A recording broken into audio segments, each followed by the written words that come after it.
Hello, you're listening to Making It Count, a podcast that provides practical financial advice for every stage of life with a twist. We're your hosts, Christina and Will. We aren't financial experts. We're just like you, aka trying not to stumble our way to financial success. That's where our money smart friends come into the equation. You see what I did there, Will? Yes. I guess we need to add a bad pun disclaimer to our show description. Well, as long as we add a reality TV spoiler disclaimer as well. I'm there for that. You'll want to stay tuned for fun guest interviews, discussions around money taboos, and apparently corny jokes and Real Housewives references. That is so perfectly us. So together, let's make it count.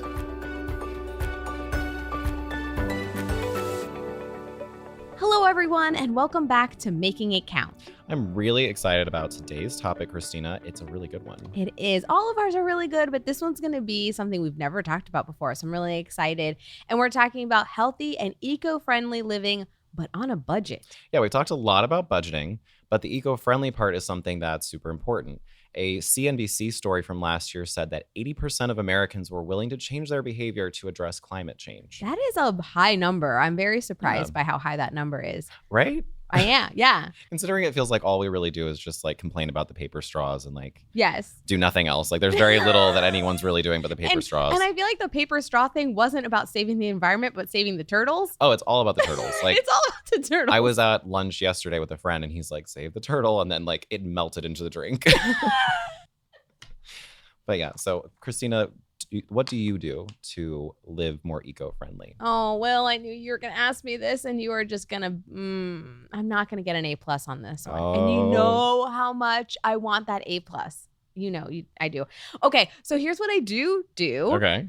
I don't do the grocery shopping. You know that. Mm-hmm. Mark does all the grocery shopping. God bless Mark. Good God for you, Mark. So I feel like I can't insist on he use reusable bags. So he still uses the plastic ones at the store. But we collect them and we take them back to the Publix and we recycle them. So those get recycled. So we do that. I hope they get recycled. What else? Oh my gosh. Oh, when we used to live in this townhouse that didn't have recycling, we would actually take the recycling to the recycling center because I couldn't not recycle. I don't know. That's like my big thing. We recycle everything that we possibly can. And I think that's pretty good. That's not bad. I think you're doing pretty good. Okay. I mean, Mark definitely needs to get on the reusable bag train. I know. And like you get reusable bags from like the weirdest places now. Like everywhere. Like retail stores will give you a reusable bag. Like at malls, like Lululemon gives you a reusable bag every time you're there. Are you? Is this hashtag Lululemon sponsorship? No, I just go there a lot. You should just send them this and tell them that you should get sponsored. But I use those bags to go shopping. Like I don't buy you don't have to buy additional bags. Like you get reusable bags everywhere. I know. What about you? So are you gonna get an A+? I don't know if I'll get an A+. I think one thing that I do that I've been doing for like almost a year now is meal prepping for lunches every day. You are so good at that. So like my breakfast is at home, my lunch is meal prepped, and so to me like that has helped a lot just health wise, and then also reducing consumption going out and all the single-use plastic that you get going out. You also put your stuff in like a glass container and you use like silverware over. No, so like, I think that even is a big step in being more eco-friendly. Yeah, it's just like the little things. Recycling is a tough one. Where I live, they don't recycle. See? Yeah. Ha! It's a tough one. I'm better than you. Yeah, but... But no, you win on the meal prep stuff because I will be honest, I'm gonna confess, we use way too much plastic in our house. Like too much single. Do you do paper plates? We do paper plates. We do single. You have a dishwasher, Christina. I know, but by the way, dishwashers use a lot less water. Use your dishwasher. That's what they say. I don't know, but I'm a busy mom of 2 kids and I work full time. It's a lot. Right. I don't have 2 kids. If I had 2 kids, I don't know that I'd be able to meal prep. If I had a lot. I don't know that I'd be able to meal prep. You'd make any excuse not to meal prep. Yeah, any extra responsibility in my life, it's just not going to work. Well, we know that changing our behavior is the only way to get things done. And we have 2 terrific guests that are going to help us with that. We do. Our first guest is a returning champion of the podcast. Woo, Valerie, will you please remind our listeners who you are and what you do? Well, champion, I really hope I can live up to that one. My name is Valerie Moses. I've been with Edition Financial for about 9 years, coming up in May, which is hard to believe. I'm a banking prodigy. I started when I was 11. So I'm very excited to be here. And I work in Edition Financial's Community Engagement and Partnerships Department. Thank you, our champion, Valerie, for coming in. We love having you on the show, so thank you so much. And I am thrilled about our second guest, who is here for the first time. First time. Boo, boo, boo. Her name is Rayniah Jones, and she is a UCF Tracks athlete. Rayniah, please introduce yourself. Wait, and before you do, go Knights. Charge on. Okay, so obviously my name is Rayniah. I'm a student athlete at the University of Central Florida. I have a lot of accolades, but I'm going to keep it short. One of my best ones. So I am the AAC conference champion in the 100-meter hurdles. Wow. I'm also the NCAA runner-up in the 100-meter hurdles at the NCAA Outdoor Championships. Woo! And lastly, I was Olympic trials qualifier. So those are just my top things. Keep it low. Just a few. Yeah. That's Just a amazing. couple. And thankfully, I'm partnered with Edition Financial as their official athlete. That's incredible. That's super exciting. Man, how do Christina, we how top fast it? do you run? I don't know. It depends. Am I going to like the grocery store to get ice cream? I'm going to run much faster for that. Well, thank you guys both for joining us today. And oh my gosh, Will, you have the first question. It's probably because you complained so much last time that you didn't. Why is it producer Lauren just like nodding her head in agreement? Just getting attacked. All right. So my first question is for Rayniah. So Rayniah, how important is it to have a budget as a college student, and how do you manage your budget? So when you don't have a lot of money to spend, having a budget makes it less likely that you'll overspend. It helps make me mindful about what I'm doing with my money and where it's going. So a lot of students want to prioritize supporting companies that are eco-friendly, and budgeting is an important part of that. Ethically produced items may be more expensive than other products, but it's super, super great to support the environment. And personally, Truebill is an app that I have on my phone. It keeps a list of what subscriptions that I have and what date that it's due, and it keeps me aware of what's necessary when I'm spending things. Nice. All right, Valerie, the next question is for you. There's a lot of pressure to buy the newest, the greatest thing, but that's not always budget friendly or eco friendly. I know, like, whenever the latest iPhone pops up, everybody has to go get it. But then what happens to your old one, you know? So what can people do to be more eco friendly consumers? That's such a great question. And that is really difficult in today's society, to not buy the first thing that comes out. And I know for me personally, I can be very tempted by that section in Target where there are all the discount items, but they add up. They take up a lot of space in your home. And I'm really trying to take on more of a minimalist approach with a lot of that. So living in this consumer-driven economy, it means that the focus really is on buying all the new things, but sometimes we don't need that. So really, I think focusing on changing your mindset around that and really focusing on reducing what you need to buy and thinking about, do I really need the newest thing, or can I refurbish what I have? And being a little bit more mindful about that. And from a budgeting perspective, what I like to think about when I'm purchasing a new item, something that my dad taught me when I was making minimum wage in college, was to think about also how many hours of work is it going to take to purchase the item that I want to buy. And sometimes thinking about it in terms of the work that it takes makes me think, wow, I really don't need this. I don't need this taking up space in my home, and I don't need to waste my money on it. So it kind of helps you out kind of twofold a little bit with not being so wasteful and saving your money as well. Christina basically works all morning for her lunch that she goes and buys. I know. That's so true, though. That's so true. If you put it into that perspective, because, man, I make it one confession, Will, and you really like to rub it in my It's face. because you have, like, it's usually like, Will doesn't own a home. Will doesn't have this. Will doesn't. And then, so I've got to find, like, the one thing that I can, like, My name is I put some Christina, food in the Tupperware and I eat out too over much. you. I know I do. But you're like 100% right. And think about like what Valerie was saying, how much work it took for me to like, what if I got a Starbucks that morning? That's like $6, and then I go and eat lunch. That is like a $20 day. Mm-hmm. Like that could like it's I know. Times It's 5. so true. Rayniah, do you have anything in your house? And I know you're a college student. Do you have anything that like, oh man, this is like I didn't really need this. Like, why did I do that? I would definitely say like my freshman year when I first had money for myself, getting back stuff from financial aid and stuff. I spent a lot of money on things that I didn't really need, but I was just like trying to do this to satisfy myself. So probably just even having my first MacBook, like I really wanted that so bad and I didn't really need it, but a whole bunch of snacks and foods It for feels myself. like it though. When you're a freshman, it feels like you need it though. Oh my, Yeah. really? And I still have it now, so I'm super grateful for it. But I was just like, I could have bought something that was way cheaper than this, and all I do was like my papers and stuff on it. So like, what? But I'm here for the aesthetic. Yeah. Valerie, do you have something you're like, man, did I really need to get that? For me, it's stationery and then clothing. I have too Yes. much of all of both. Yeah, Yeah. I agree. All right, so Rayniah, as an athlete, healthy eating must be a priority for you, but that can be difficult on a budget because processed foods are typically cheaper. So, what are some things that people can do to eat healthy meals on a budget? So if you can buy in bulk, even as a student, you might be able to go with your friends or your roommates and see if they have a Costco membership. Even your family, see if they have something. That's a great way to stock up on healthy food and snacks without overspending. Nobody wants to do that. But buying generic foods is a good way to save on healthy food too. They're often identical to the name brand, but much less expensive. You don't need name brand foods to eat healthy. And personally, I'm still working in this area of life, but it's always going to be less expensive to cook at home than it is to order Postmates or Uber Eats, DoorDash, whatever you prefer. It's easier to eat healthy when you cook extra and have leftovers for lunch the next day. I know. I Yeah. feel like that was written for me. I feel attacked. Here's Me another too. thing. Christina doesn't do grocery shopping, so Mark, this is a tip for you. Oh, Aldi. I know. And we have 2 Aldis near us. It is and not we a never do joyful that. experience, I'll put it this way. They took all the joy out of grocery shopping at Aldi, but it is crazy cheap. Like I the amount of know. money you spend for how much you get.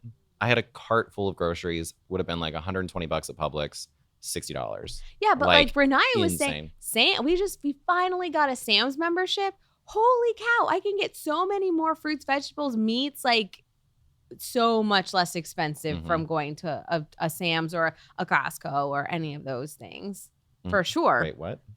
Any of those Costco, Sam's, any of those things. I was going to say when I was younger, my family used to go to Sam's memberships all the time. They used to get like so much stuff. Like Sam's has so many bulk items that they literally have like a cart, like not like a Walmart cart or anything, but like It's like an a actual double wide, yeah. Yeah. Yes. And I'm just like, oh my gosh, like this place is so big. When I was little, like I grew up in a large family, and it was the same thing. I didn't know that peanut butter came in a jar smaller than like a gallon. I didn't know that you could buy just one loaf of bread. I didn't have this concept. And then like I would go to my grandma's, and she'd have like a 5-ounce thing of mustard, and I'd be like, Where'd you get where that? did you get this miniature mustard? Like, yeah.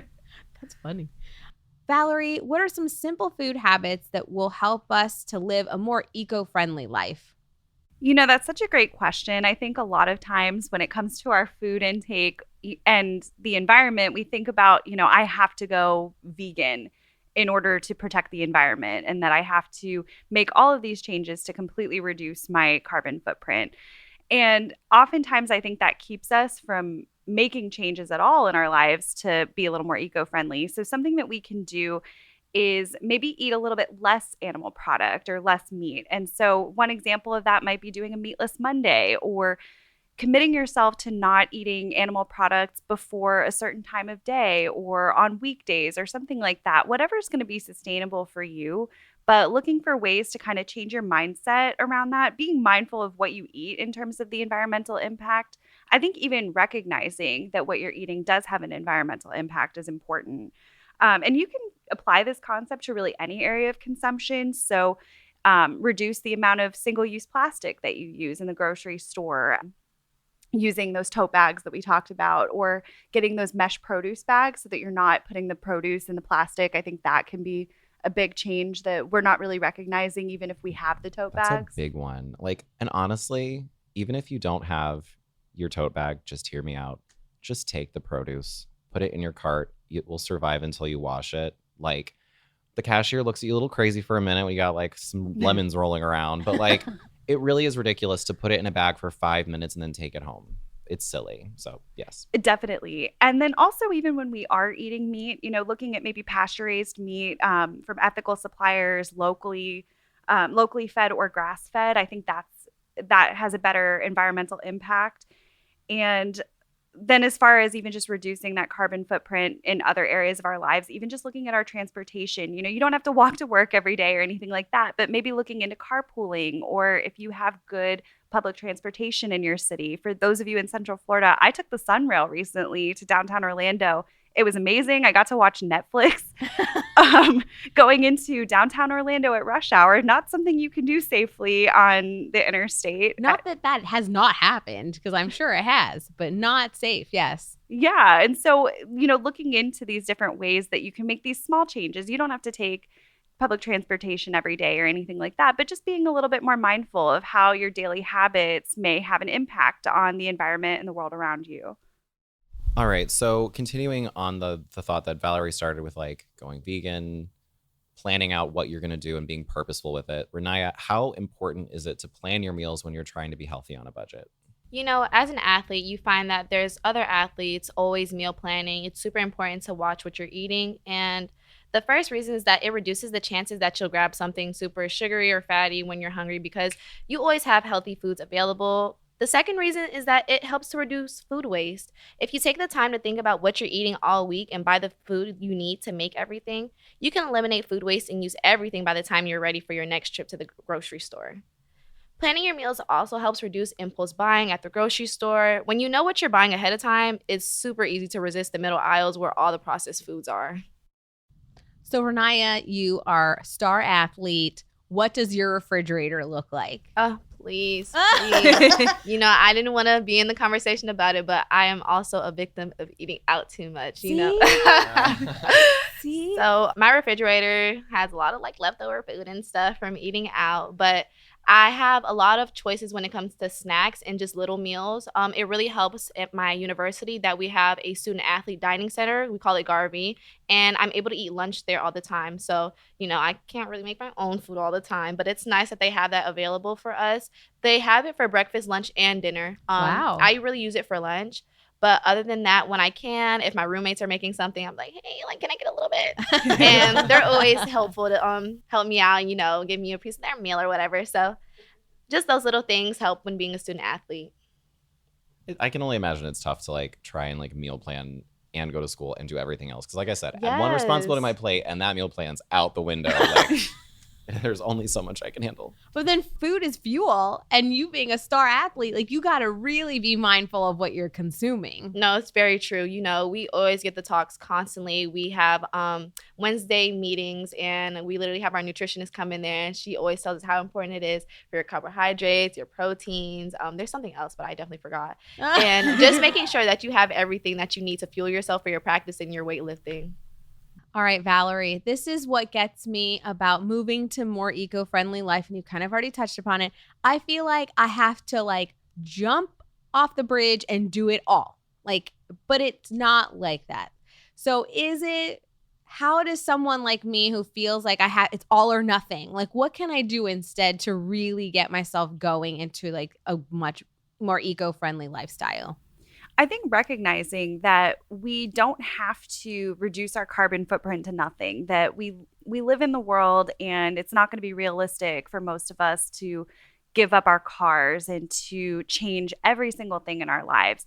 But instead focusing, I think, on what we can change. So some examples of this, we talked about the reusable bags in the grocery store, but single-use plastic is a really big one. And I'm guilty of that. I'm drinking out of a plastic water bottle right now, but bringing our reusable drinkware with us where we go, so that, having your Tervis or your, having drinkware with you that you can reuse and refill is a really good example of that.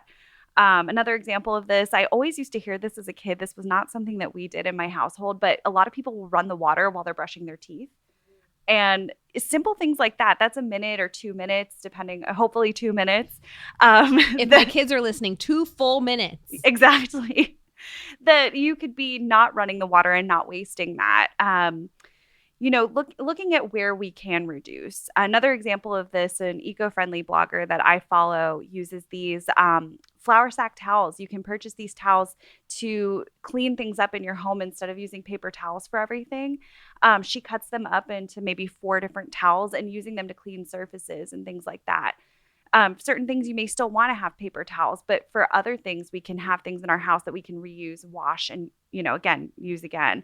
Another example too, I think, is to focus. Sometimes we have to invest a little bit more in something that's going to last us a little bit longer. So it may not be as budget friendly right away, but I have been perfectly guilty of this. I'm sure everybody has, of the fast fashion and buying the thing from, I won't name any stores, but buying the thing that ends up, ripping in the wash pretty quickly, that doesn't really hold up. Instead, maybe investing a little bit more money in quality clothing that's going to last me a lot longer. Lululemon. I love my Lululemon, and that has definitely lasted. I have gym me. shorts that have lasted like 5 years and they don't stink. I'm just But it's true. I mean, I'm perfectly guilty of that too. I'm the one that's going to the back of the store, the clearance section. I'm finding things. I'm trying to make them last as long as they can because I am the F word. I'm frugal. And but yeah, you're right. If I do find that the clothing I do spend a little bit more on do last longer in the wash and last longer.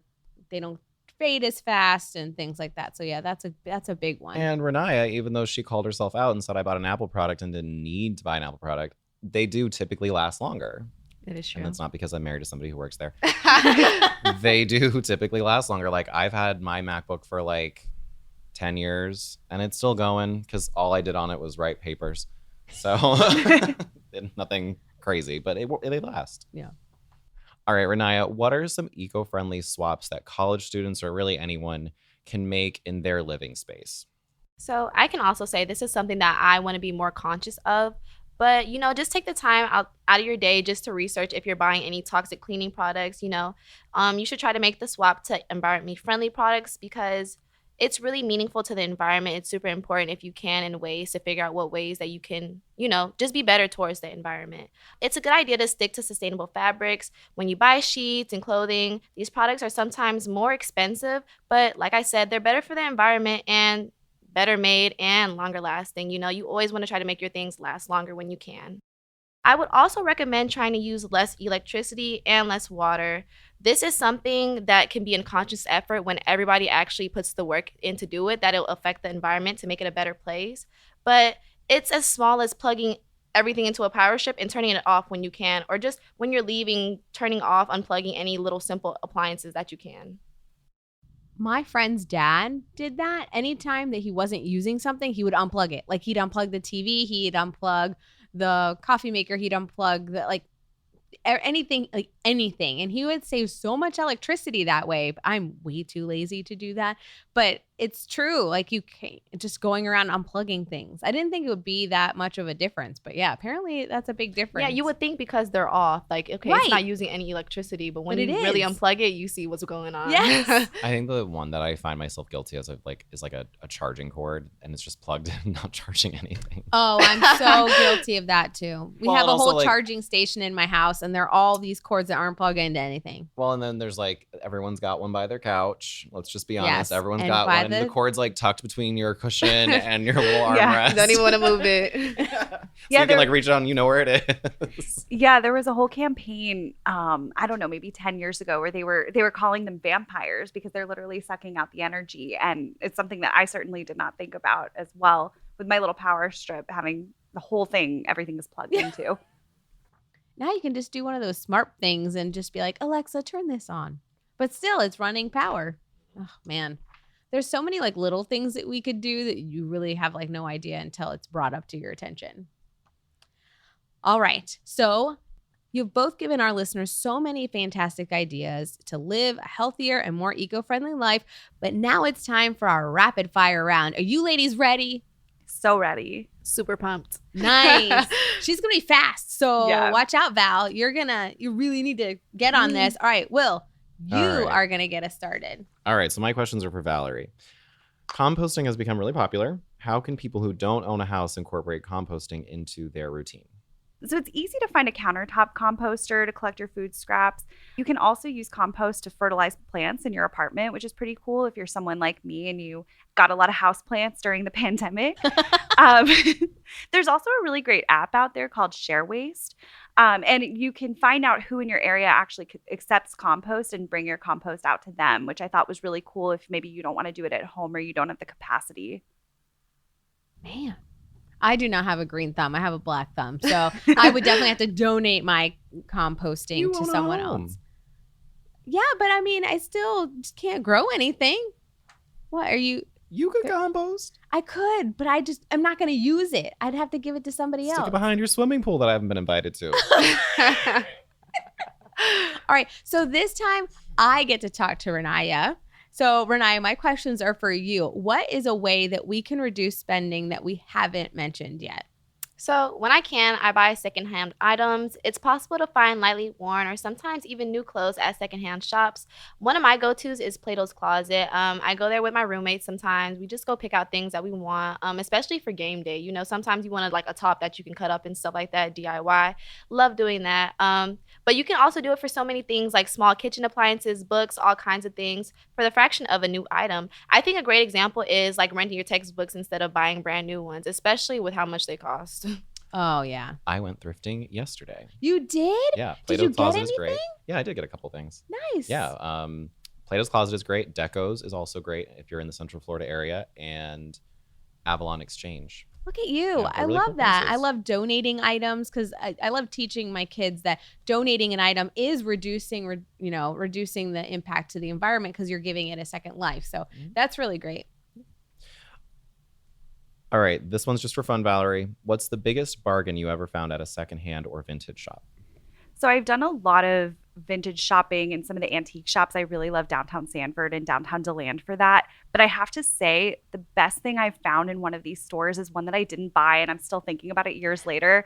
It is a t-shirt with a Christmas pug on it, and in gold glittery text it says #selfie. I'm still thinking about that shirt.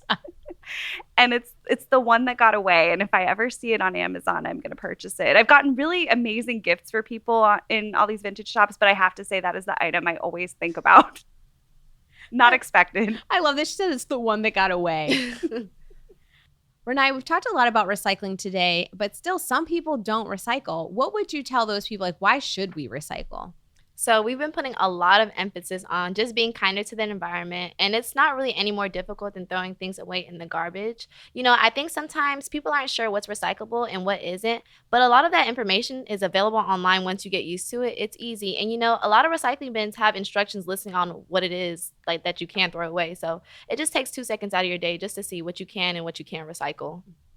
I think a good tip is those boxes, you always have to remove like the tape on them. Don't leave the tape on. If it's plastic tape, you want to remove that. All right, Valerie. Americans use way more paper than any other country. What's a quick way to reduce paper waste? Switch to paperless billing. We don't need paper statements. Love Wow. that. Chances are you're already getting the emails anyway. So just switch to paperless. The environment will thank you. Your financial institution will thank you. Your credit card companies will thank you. And you won't be having papers piling up in your home. I also wanted to add on to that. I feel like a lot of the times when I'm buying stuff in the stores, you know, they'll ask you if you want your receipt or not.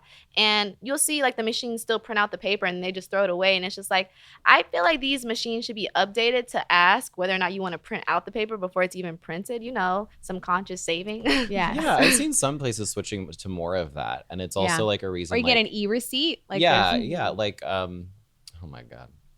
At Lululemon. See? I think you're seriously trying to get them to sponsor you. Sure, I love it. They actually the reason they take your phone number is not even for like a rewards program, unfortunately. It's literally just so that they have your preference saved so that they just email your receipt every single time. They don't even ask. It's just done. So I agree. It's a good one. Or the anti-person that does that, which was it CVS? I think it's CVS. That mail that prints out the yard long receipt with all these coupons you're never gonna use. I'm with you. That drives me bonkers. And I'm just gonna throw it away. Totally unnecessary.